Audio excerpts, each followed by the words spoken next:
Salama, salama, peuple de Dieu, soyez les bienvenus dans notre rendez-vous, la vérité révélée. Aujourd'hui encore, le Père veut faire des grandes choses dans nos vies. Le Père veut nous révéler des choses extraordinaires. Nous vivons dans un monde de mensonges, un monde où les gens sont perdus. Tout le monde donne son opinion. Et le peuple de Dieu et le peuple des nations, tout le monde est perdu. C'est la raison pour laquelle mon Père Céleste m'a demandé de faire ce rendez-vous. Car ce n'est pas une émission, c'est un rendez-vous divin, un rendez-vous de la vérité révélée. Vous connaîtrez la vérité et la vérité vous rendra libre. Tout homme dans ces nations, tout homme dans le monde cherche une seule chose, à être libre. Libre d'une manière financière, libre dans la santé, libre dans le couple conjugal, ça veut dire vivre un amour parfait, la liberté, ne plus être oppressé, ne plus être exposé aux puissances des ténèbres, mais vivre ce qu'on appelle le bonheur. Mon frère, ma soeur, quand le Père me demande de vous amener ce rendez-vous de la vérité révélée, c'est pour toutes ces choses, afin que vous soyez heureux et comblés dans toute votre vie et dans tous les domaines de votre existence. La vérité vous rendra libre dans le domaine sentimental, dans le domaine spirituel, mais également dans le domaine de votre connaissance. Invoque-moi et je te répondrai. Je te révélerai des choses cachées. Jérémie 33, 3. Mon frère, ma soeur, il est important de connaître la vérité, parce que c'est la vérité qui libère. Je me présente, je suis Nkosi Congo. Dans ma langue, Congo veut simplement dire en Kikongo, parce que chez nous, nous avons 4 langues. Nous avons le Lingala, le Swahili, le Kikongo et le Chiluba. Dans le Kikongo, Congo veut dire tout simplement amour, vérité, justice et royauté. Et le nom d'une personne représente la personne. Le nom d'une personne représente la mission de cette personne. C'est pour ça que dans notre peuple, lorsqu'on donne le nom à quelqu'un, ce nom l'accompagne pour sa mission et son destin ici sur la face de la terre. Mon nom est Nkosi Congo. Mon frère, ma soeur, une question m'a été posée par le peuple de Dieu concernant Israël. Et nous sommes en plein dans l'actualité avec Israël. Une des questions qu'on m'a posées sur Israël, c'est où est-ce que le temple sera construit? Car Israël, politique, dit que tout est prêt pour le nouveau temple. On me pose la question à savoir où est-ce que le temple sera finalement construit. Pourquoi? Parce que lorsque j'ai parlé la dernière fois, j'ai fait la différence entre l'Israël politique et l'Israël de la Bible, l'Israël hébraïque. La différence était que l'Israël politique, c'est une Israël qui est née de la volonté des hommes. Les hommes se sont décidés en 1948 de faire un État qu'ils ont appelé l'État d'Israël. Mais ce qu'on appelle l'Israël hébreu, ça vient de la pensée du Père. Il dit, je me suis choisi un peuple qui porte mon nom. Dieu s'est choisi un peuple. Et il a pris ce peuple et il a conduit ce peuple. Mais ce peuple s'est mal comporté. Et qu'est-ce qui s'est passé? Dieu l'a châtié.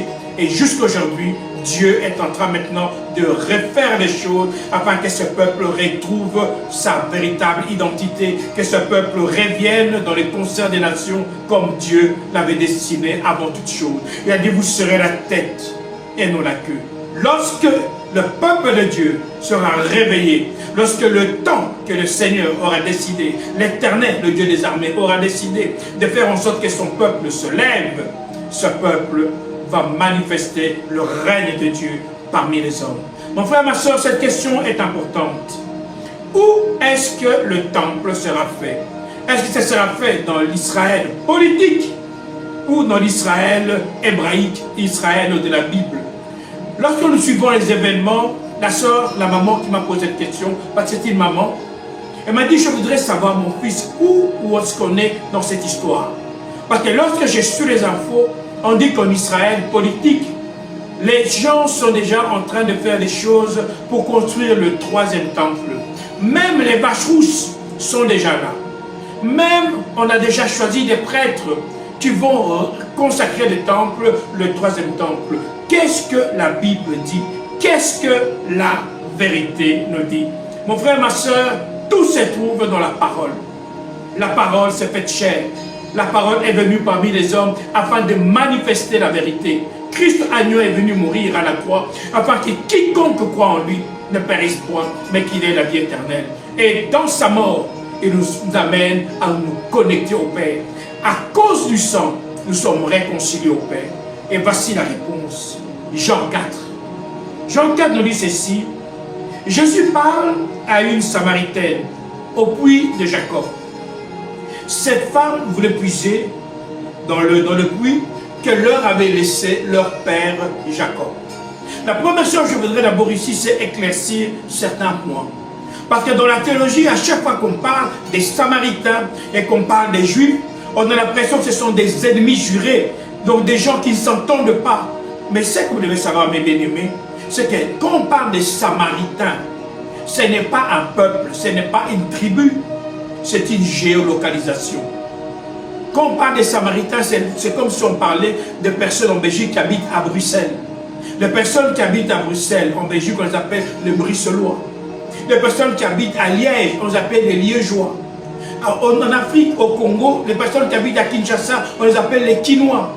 Les personnes qui habitent à Lubumbashi, on les appelle les Louchois. Donc ce n'est pas parce qu'on t'appelle Samaritain que c'est ta tribu. Non, non. C'est simplement une géolocalisation. Alors Christ est en train de parler avec cette femme. Elle est au puits de Jacob. Retenez bien qu'elle est au puits de Jacob. Parce qu'elle est en train de parler avec Christ l'agneau. Et dit, ce puits-ci, c'est Jacob, notre père, qui nous l'a donné. Il a bu dans ce puits avec ses fils et il nous l'a légué. Mais qui est Jacob? Jacob est cet homme qui s'est battu avec l'ange et à qui l'ange a changé de nom. C'est-à-dire, parce que tu as combattu avec Dieu et que tu as gagné, je change ton nom. Tu ne seras plus Jacob, chez nous dit Jacobo. Tu ne seras plus Jacobo, mais tu s'appelleras Isolélé. C'est que les gens actuellement ont dit Israël.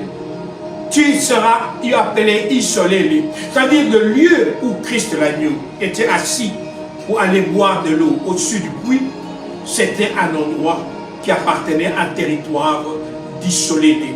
Donc ils étaient dans leur territoire. Mon frère, ma soeur, il faut savoir une seule chose. Lorsqu'on parle des Samaritains, on parle d'un peuple frère. Les Samaritains, ce sont des personnes simplement qui sont peuple d'Israël. Parce que lorsque Israël s'est divisé, ils se sont disputés. Mais la dispute ne fait pas en sorte que les frères ne soient plus frères. Vous pouvez être en désaccord, mais la famille reste la famille. Alors il continue la discussion dans Jean 4, verset 19. Jésus lui répond, crois-moi, le moment arrive où vous n'irez plus ni sur cette montagne, ni à Jérusalem pour adorer le Père. Le moment arrive où ce ne sera ni sur cette montagne, ni à Jérusalem que vous irez adorer le Père. Mon frère, ma soeur, je voudrais d'abord m'arrêter à ce point ici. C'est un point important. Elle pose la question, ce qui se passe là-bas dans l'Israël politique, est-ce que c'est là où il y aura le troisième temple? Ici déjà Christ répond à une chose. Il dit, ce ne sera ni sur cette montagne, ni à Jérusalem. Ça veut dire ceci, il n'y a pas de lieu où on doit aller commencer à adorer le Père. Il n'y a pas de lieu où on doit aller adorer le Père, parce que le Père est partout. Dieu est omniscient, omnipotent. Là où tu te trouves, tu rencontres Dieu. Mais dans l'imaginaire des gens, la société a fait en sorte de faire comprendre aux gens que si tu veux voir Dieu, si tu veux manifester Dieu, rencontrer Dieu, tu dois aller en pèlerinage. Combien d'hommes et de femmes vont en pèlerinage en Israël? Combien d'hommes et de femmes, quand ils arrivent là-bas, ils reviennent avec des choses, du bois de Jérusalem, de l'huile d'olive de Jérusalem, le sable de Jérusalem, et ils mettent ça dans un coin important. Quand vous allez chez eux, ils sont fiers de vous dire que ça vient de Jérusalem. Mon frère, on appelle ça de l'idolâtrie. On appelle ça de l'idolâtrie. Mon frère, ma soeur, il ne faut pas oublier une chose, le diable est le père du mensonge. Le diable est très rusé. Le Seigneur nous dit, mon peuple périt faute de connaissance. Bien-aimé, Dieu est un Dieu d'ordre. Dieu est un Dieu de vérité. Il dit, je me trouve dans la vérité. Si tu veux me voir, reste dans la vérité. C'est la raison pour laquelle ce rendez-vous est arrivé, afin de te manifester, la vérité et de te révéler la vérité. Le fait de bouger et d'aller en pèlerinage, on appelle ça au ciel l'idolâtrie. C'est de l'idolâtrie tout simple. Pourquoi? Parce que le Père dit, l'heure vient où ce ne sera ni sur cette montagne, ni à Jérusalem. Et puis il continue une chose importante, au verset 22. La femme dit à Jésus, je sais que le Messie va venir, celui qu'on appelle le Christ. Quand il viendra, il nous expliquera toutes choses. Versets 23 et 24. Mais le moment arrive, et c'est maintenant. Et le moment arrive, et c'est maintenant, où Dieu donne son esprit. Alors ceux qui adorent vraiment le Père vont l'adorer avec l'aide de l'Esprit Saint, et comme le Fils l'a montré. Oui, le Père cherche des gens qui l'adorent de cette façon. Ils doivent l'adorer avec l'aide de l'Esprit Saint, et comme le Fils l'a montré.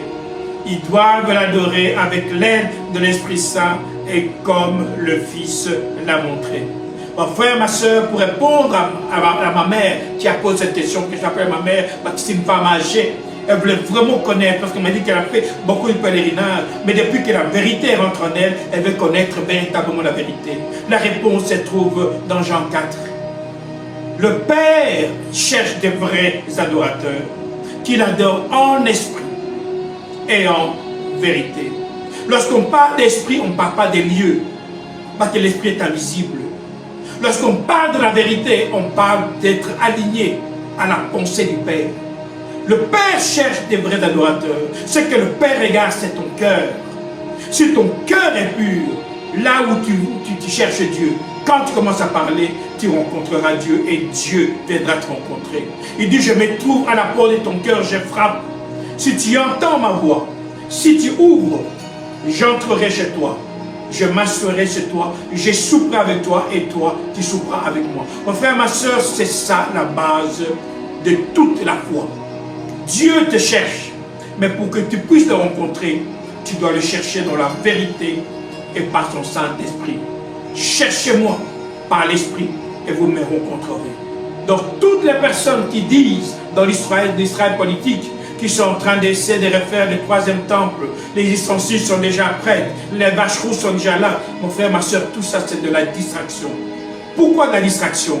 Parce que nous sommes en train de vivre des temps spéciaux. Mon frère, ma soeur, nous vivons des moments spéciaux. Il suffit simplement de regarder la manière dont le monde est en train d'évoluer. Il suffit de regarder la manière dont le monde est en train d'avancer. Tout le monde ici est en train de suivre ce qui se passe dans les infos. Comment le monde est en train d'aller à la dérive. Vous entendrez parler des bruits de guerre et de guerre. Nous y sommes. Parce que c'est une question qu'on avait posée à Christ, par un de ses disciples. Il dit, Maître, comment saurions-nous l'heure et le moment où tu viendras sur la terre?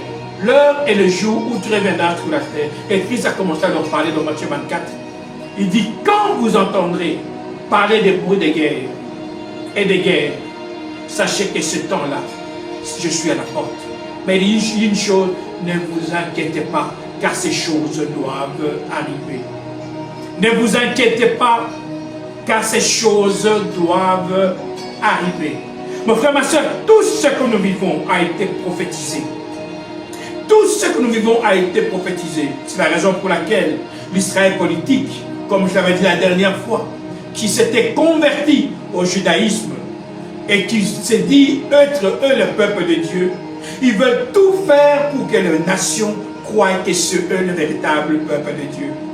Tout le cinéma qu'ils sont en train de faire dans l'Israël politique, c'est en vue que l'attention des peuples se tourne vers eux.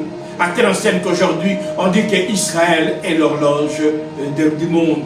Pourquoi? Parce que toutes les prophéties se passent en fonction d'eux. Mais vous connaîtrez la vérité. Et la vérité vous rendra libre. Mon frère, ma soeur, faisons très attention avec la distraction. Faisons très attention avec la distraction. Parce qu'on dit dans la parole que beaucoup de gens vont venir en prenant mon nom. Donc Israël politique, qui attire l'Église vers eux Beaucoup de gens vont en Israël politique au nom du Messie. Beaucoup de gens vont là-bas en disant que c'est là le pays du Messie. Et beaucoup de gens commencent à croire que cet Israël politique-là, c'est ça le véritable Israël. Mon frère, ma soeur, ouvre les yeux, car nous sommes dans un temps, ce qu'on appelle des carrefours. Nous sommes arrivés dans un temps où les choses vont s'accélérer.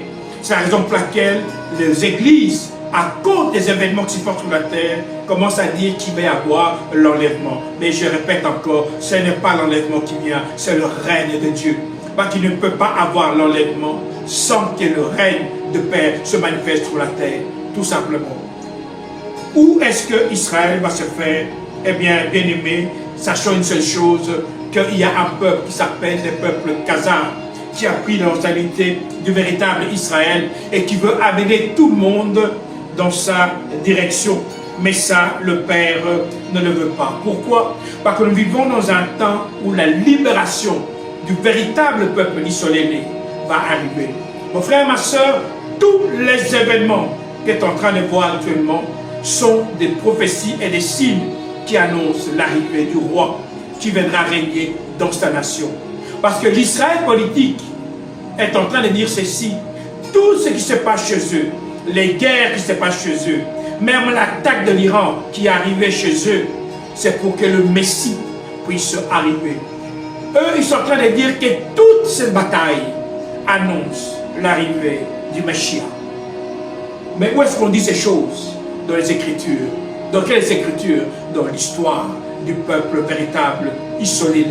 Donc maintenant, les gens doivent être très attentifs. Pourquoi? Parce que des événements vont arriver. Dieu, l'Éternel des armées, disait à Abraham, dans Genèse 15, ton peuple ira en esclavage pendant 400 ans. Mais après 400 ans, je châtirai les nations qui les ont mis en esclavage. Je châtirai les nations qui les ont asservis. Mon frère, ma soeur, nous sommes arrivés au temps où le ciel est en mouvement. Beaucoup de gens se posent la question à savoir, mais pourquoi l'Afrique est en train de bouger comme ça? L'Afrique n'est plus l'Afrique des années 60, des années 40, où on lui disait une chose et il obéissait. Mais on sent que l'Afrique est en train de se libérer. Pourquoi? Parce que c'est le temps. L'esprit est en train de bouger. Et l'esprit est en train d'annoncer la fin. Et la fin de l'esclavage. La fin et la fin du règne des autorités étrangères dans le peuple africain. Et toutes ces choses-là annoncent une chose, le règne de Dieu. Le psaume 83, verset 3-5, nous dit ceci.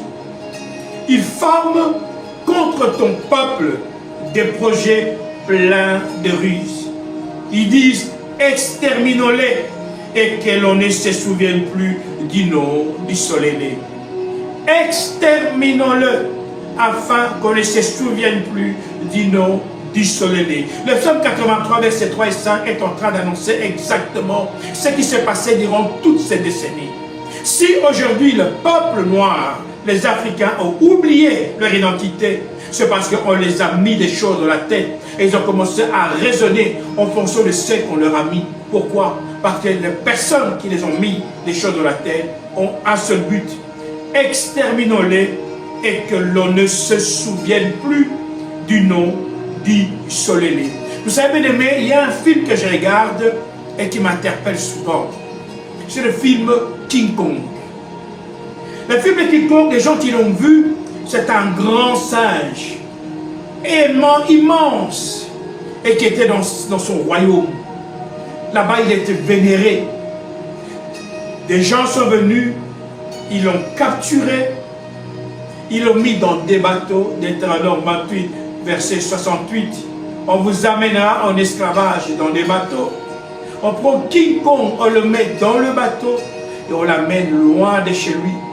Où ça? En Amérique, pour être esclave, pour être un objet de foire.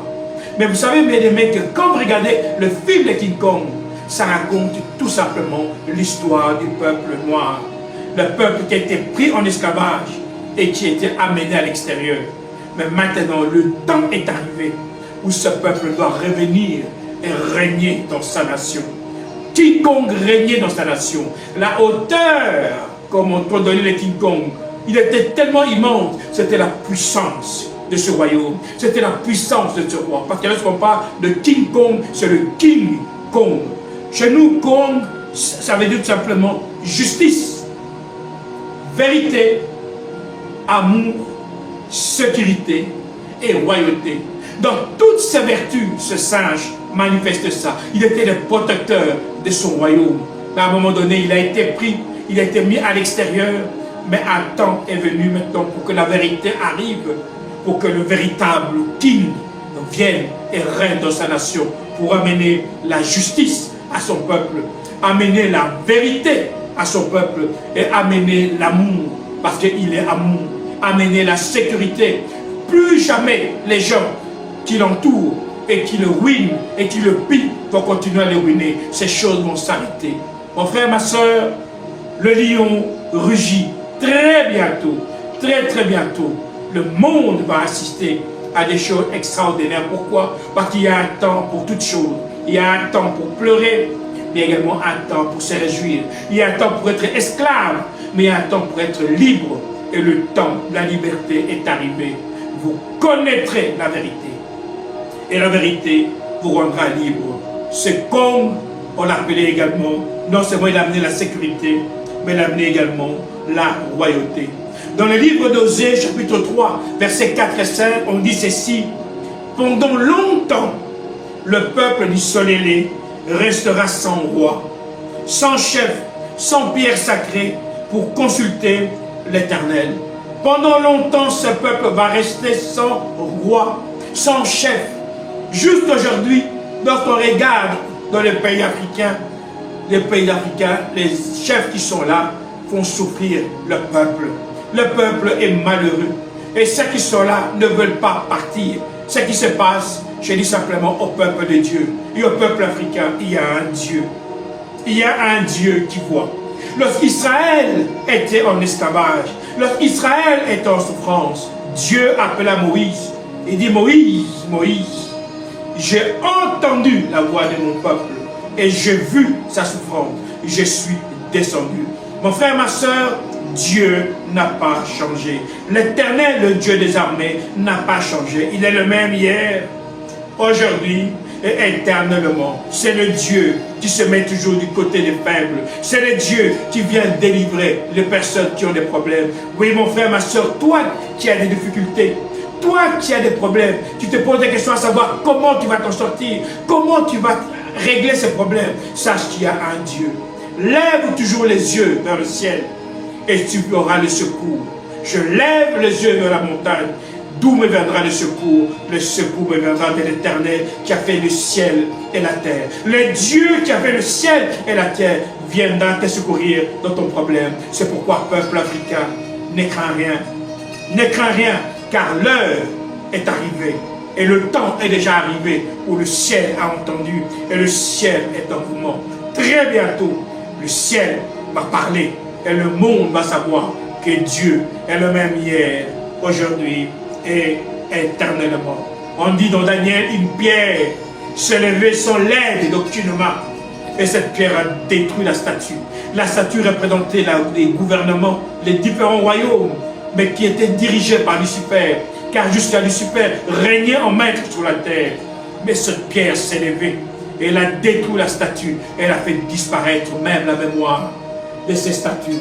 Ça veut dire ceci, un jour et un temps est en train d'arriver où le Père va manifester sa gloire sur la terre. C'est la raison pour laquelle je répète toujours cette chose. Quand le Père dit: priez notre Père qui est dans les cieux, que ton nom soit sanctifié, que ton règne vienne, que ta volonté soit faite sur la terre comme elle est faite dans les ciels. Mon frère, ma soeur, nous ne pouvons pas vivre l'enlèvement sans qu'il y ait le millénium. Avant que les gens soient enlevés, Dieu va vouloir d'abord piller l'enfer. Parce que Dieu n'a pas fait l'enfer pour les hommes, il a fait l'enfer pour le diable et ses démons. Et quand nous regardons la manière dont les choses fonctionnent actuellement, le monde court à sa perdition. C'est pour ça que très bientôt, la pluie du Saint-Esprit va descendre afin de moindre les hommes et les femmes, afin que ces hommes et ces femmes aillent dans les nations.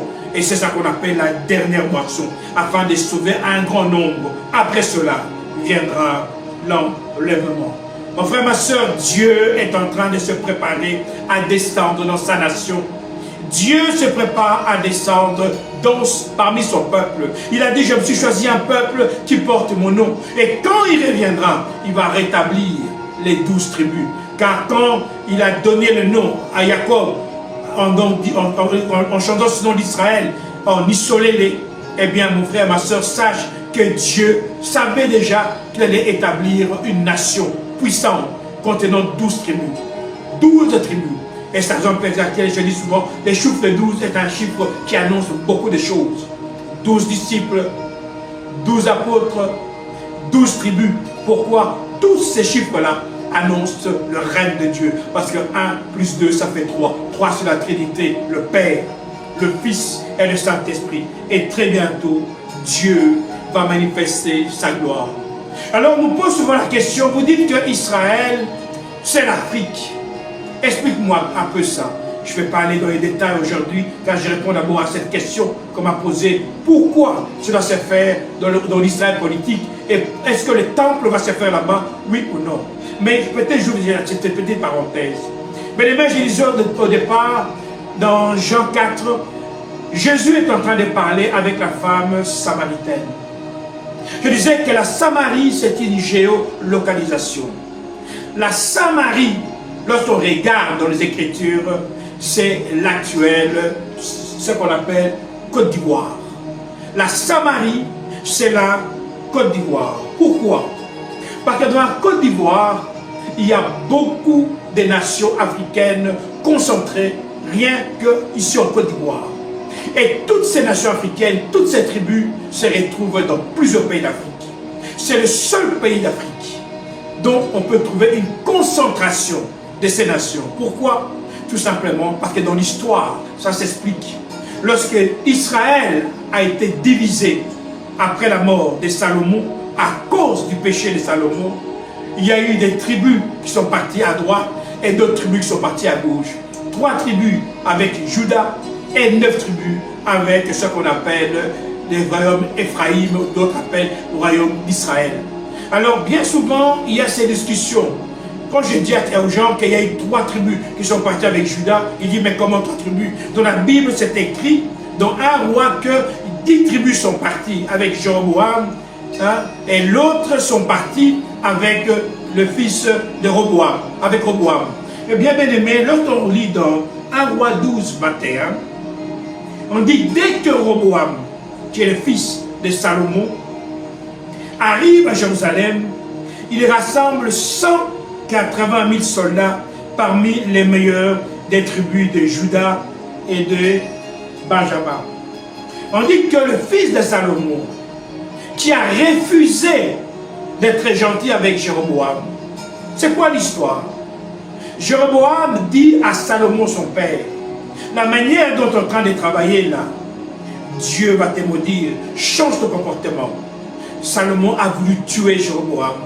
Jéroboam a fui et il a attendu la mort de Salomon.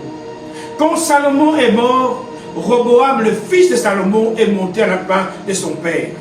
Jéroboam est revenu voir le fils de Salomon, Roboam, en disant, ton père nous a maltraités, mais nous on veut toujours travailler avec vous et on veut être un seul peuple avec vous. Le fils de Salomon, il a posé la question aux sages, d'abord aux anciens. Les anciens l'ont bien orienté, mais il n'a pas voulu écouter. Il est parti écouter les jeunes avec qui il avait grandi. Et ces jeunes l'ont mal orienté. Ils ont demandé d'augmenter la souffrance du peuple du Nord. Et lorsqu'il a répondu ces choses, le peuple du Nord s'est décidé de se séparer totalement avec Juda et de faire un autre royaume. Ils sont partis de leur côté et Juda est resté avec simplement 2 tribus qu'on appelle, ce qu'on ici, on nous parle, première tribu qu'on dit c'est le Benjamin.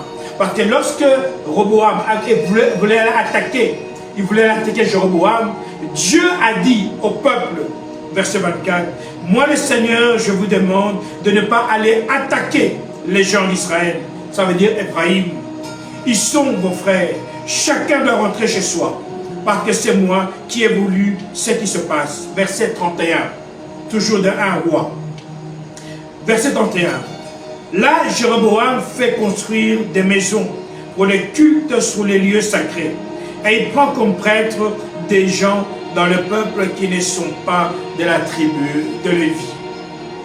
Donc ici, Jéroboam se rend compte que c'est vrai, je suis devenu roi d'un côté, mais les cultes continuent à se faire au niveau des Judas. Et tout le monde va à Juda pour célébrer. S'ils continuent d'aller à Juda, ils vont rester là-bas. Et ce qui va se passer, ils vont me laisser. Qu'est-ce que je vais faire? Je vais me construire des temples ici. Je vais mettre moi-même mes prêtres et les temples et les cultes se feront ici. On dit qu'il a pris des gens dans la rue, des gens que lui connaissait et qui ne sont pas consacrés. Des gens qui ne sont pas de la tribu de Lévi. Ça veut dire ceci, que des personnes qui sont restées avec Roboam, le fils de Salomon, dans la tribu de Juda, il y avait Benjamin et la tribu de Lévi. C'est pour ça qu'on dit que Juda est resté avec les 3 tribus. Juda, Benjamin et Lévi. Et les 9 autres tribus sont parties avec Jéroboam. Pourquoi j'ai dit ça? Simplement pour dire que tout ce qui se passe actuellement vient du passé. Lorsque nous regardons dans la Côte d'Ivoire, on parle souvent des sacrifices.